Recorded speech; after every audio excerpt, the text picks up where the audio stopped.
I do agree that purity culture destroys intimacy, but with an important caveat that leaves room for people to live in alignment with their values, because one of the most important things you can do for your mental health is live with integrity in alignment with whatever your values are. I think it's important to distinguish between purity culture and sexual conservatism. So purity culture is when people are defining their worth or their value based on their lack of sexual behaviors, and it's particularly damaging to women, especially because of the history of, like, we used to buy a wife with X number of cows depending on how valuable they were. And the very idea that people have a worth that changes is absurd and damaging.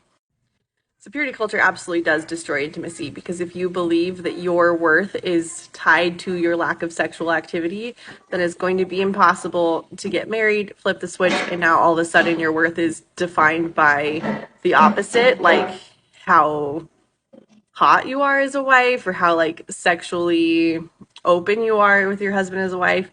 Like, this whole idea of like tying your worth to your sexual performance is absurd. You're absolutely right that this idea that your value is tied to your performance creates so many issues. I mean, it creates issues with performance anxiety, low sex drive, marital coercion, all of those things. So you're absolutely right. There's so many problems that come out of purity culture. But I think that's different than sexual conservatism or sexual intentionality.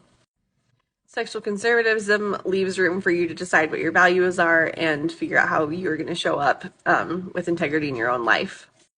I think it's important to not run into the same problem as purity culture, where you shame people that have different sexual values than you. Similarly, I think you can go vice versa.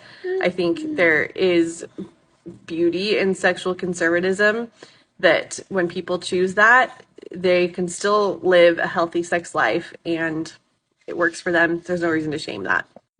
So anyway, there has always been wisdom in sexual conservatism, sexual intentionality, and I think it's just important to define your values and live accordingly, because there's beauty in living in alignment with your values.